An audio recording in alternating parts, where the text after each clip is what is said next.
Well, congratulations. We're coming to the end of our sessions together, and it's also a time for celebration to kind of recognize all the work that you've done in terms of putting ideas together, learning about your peace and your pain cycles, understanding a little bit more about yourself.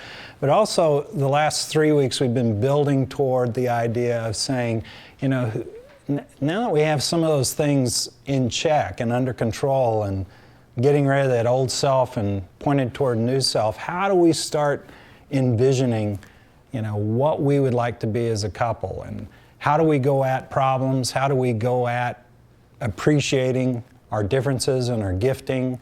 And this week we really want to turn that corner one last time into really getting some vision about who you are as a couple and dreaming some dreams about where you want to go as a couple.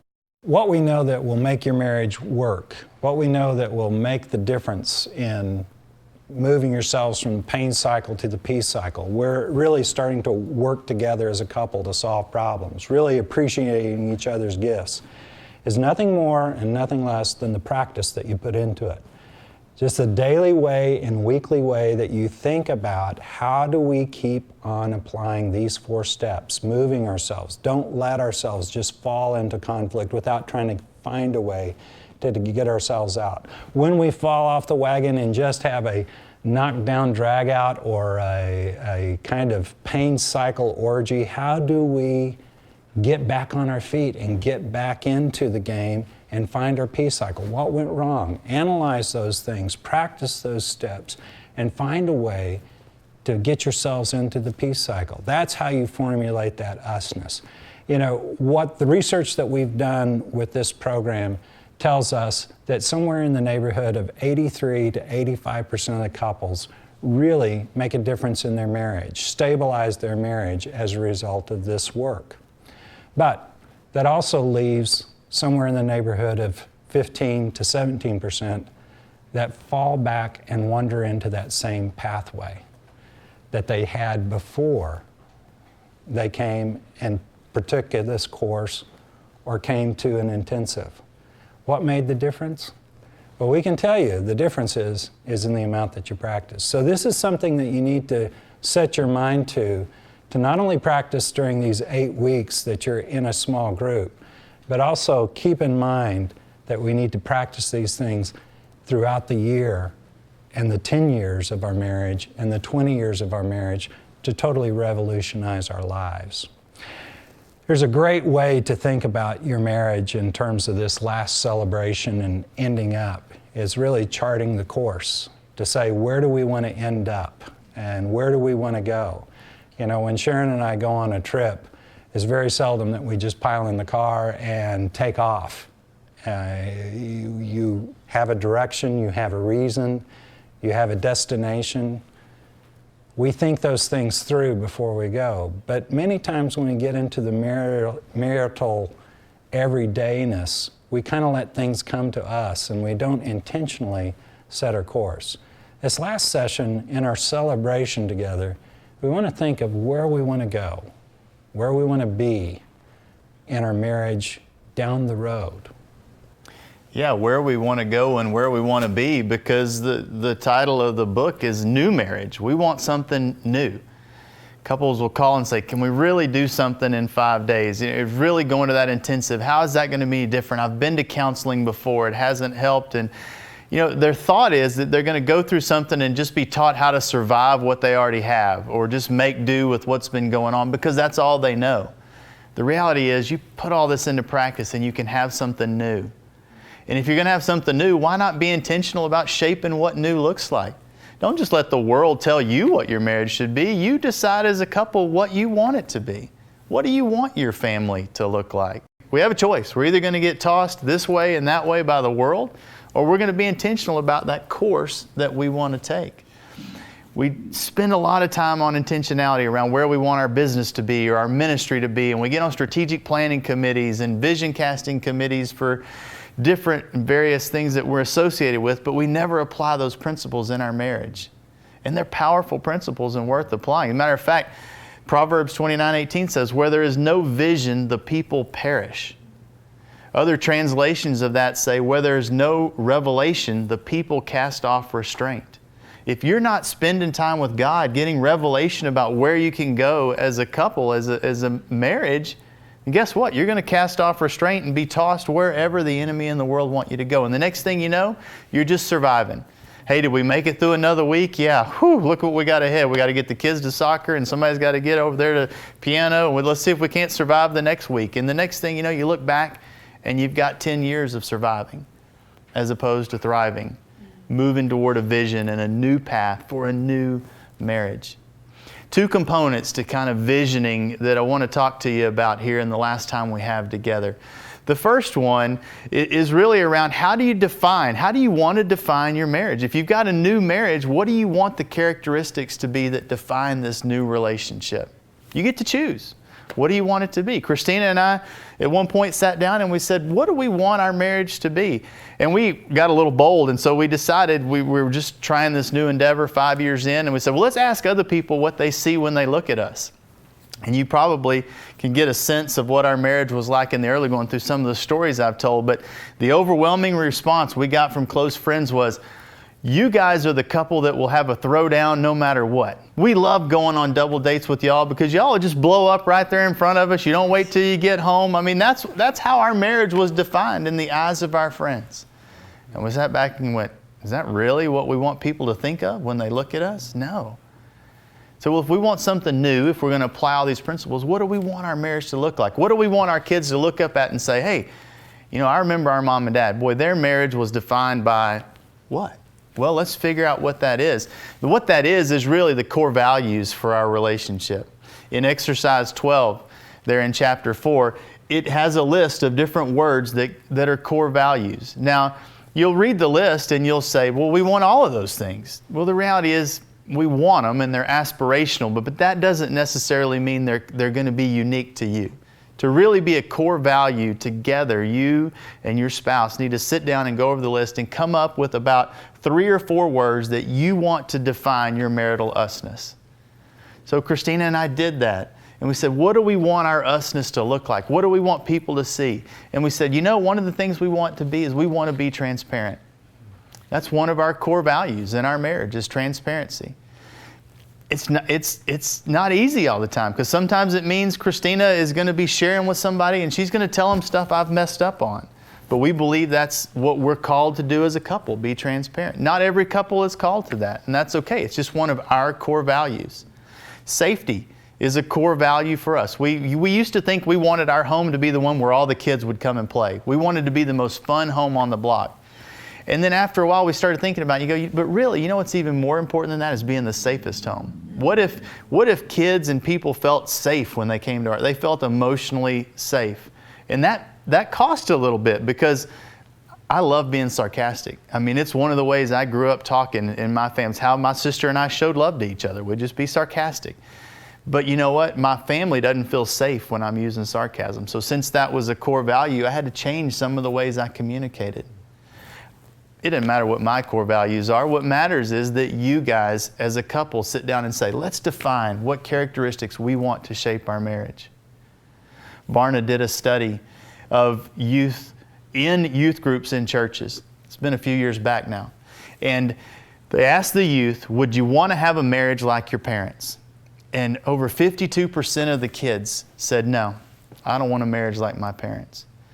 And we sat back and said, man, what would our kids answer if they were asked that question? Well, we want to be intentional about the words that describe our marriage, the core values in our marriage, because we want our kids to be proud of what we have and say, yeah, I want some of what they have. And of course, they're going to have their own usness when they get married, and their words and values may be a little bit different.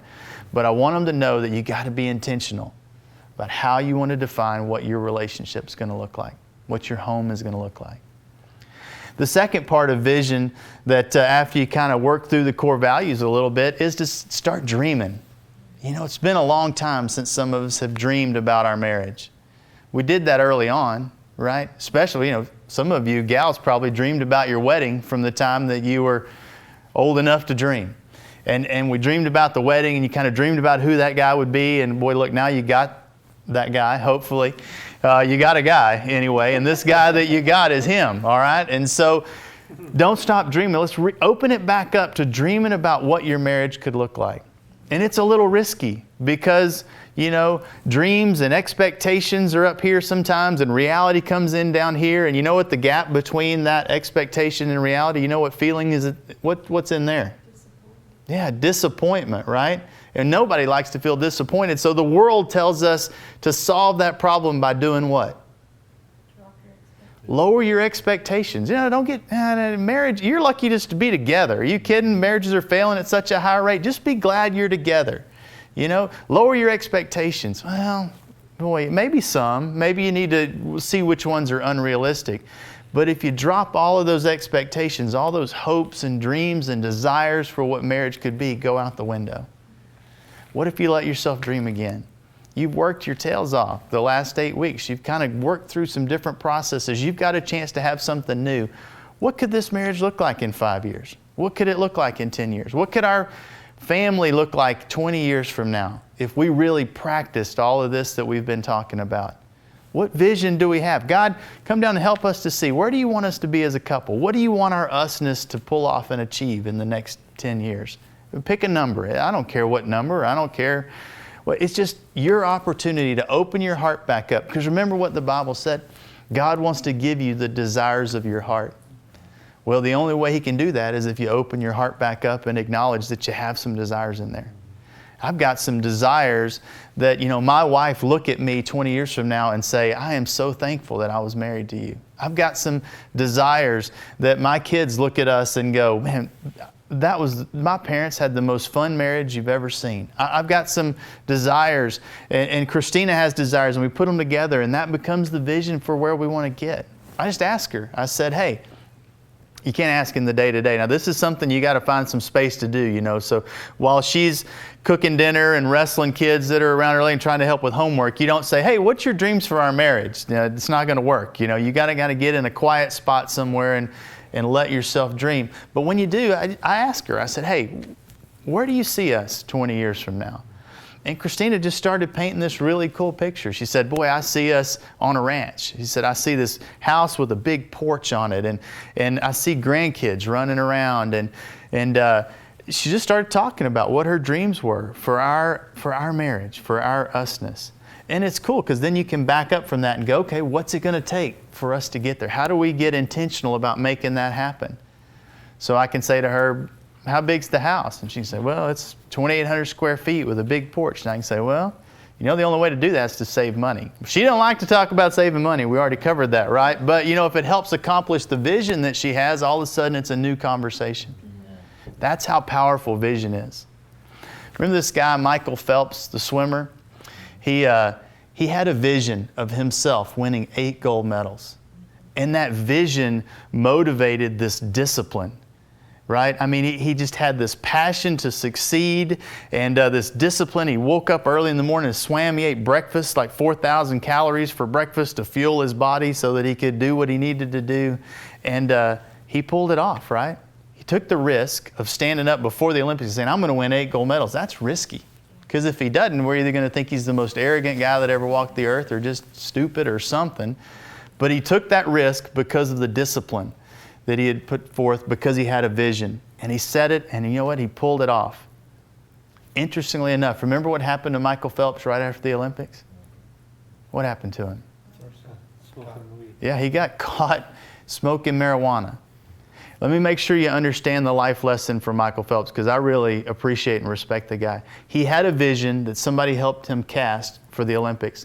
He accomplished the vision. Nobody gave him a vision for what was next. In the absence of a vision, he cast off restraint. The discipline went away. He ended up drifting.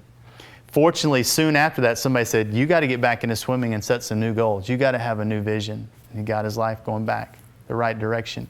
Your marriage is no different. Let's learn the lesson here, you know. We need a vision, a dream, a hope, a desire, whatever it is, something to shoot for. Maybe it's realistic, maybe it's not. It's just some direction you want to head. So that then with intentionality, this practice that Terry's talking about, it's for a reason now. We don't want to stay in that pain cycle because we're not going to be able to accomplish our vision if we stay there. The practice will be fueled and motivated by the vision that drives you that direction. You know, you're in a great context in the company of a small group to be able to rub up against other people and get their ideas of what their vision is and also what they see in you as a couple, of what maybe the potential is for your coupleness. This is an opportunity for you to really work together as a group to help each other kind of capture a little bit of that vision that Sean is talking about. I think it's also really important to remember that even though vision casting and dreaming and really deciding what's going to go on in your lives 5 years, 10 years, 20 years down the road, that really takes some time and really takes some energy to put forth in getting the big idea. Really, though, it's put into practice day by day. It's really the day-by-dayness of really living together, seeing one another, building that usness, doing constructive things that head toward that vision that make all the difference in the world. So even though this is a big vision and a big dream that we have, actually it's very incremental on how you get there. And you can get there. We'll take you back to the place where we started. We really believe in you. We believe that you can have a new marriage that you really desire, that not only stands as a testimony to your children and the people around you, but also builds you as an individual and builds you into the person that God wants you to be. But more importantly than us believing in your marriage, God believes in your marriage. God really desires and has a vision for what you can be as an individual and what you can be as a couple. And that vision, that dream, can really become a reality and make the difference not only for you, not only for your marriage, but also for the generations to come, your lineage. So we really wish you the best in this endeavor. We believe in you. We know God believes in you. So good luck in your work, and we hope that you can create that kind of new marriage that makes all the difference in the world. Congratulations, you've made it through the 8th session on the DVD, and now you've got some fun discussion time ahead. This is your chance to talk about the characteristics that you want to define your marriage, your new marriage. What are the core values, the 3 or 4 things you want to hang your hat on as a couple? And then you got the exciting part, dream a little bit. Dream about where you want your marriage to be. Talk about it with your spouse. Talk about it in the group. What do you want this thing to look like, this new marriage that you have? And then wrap it up with some celebration time. You've earned it.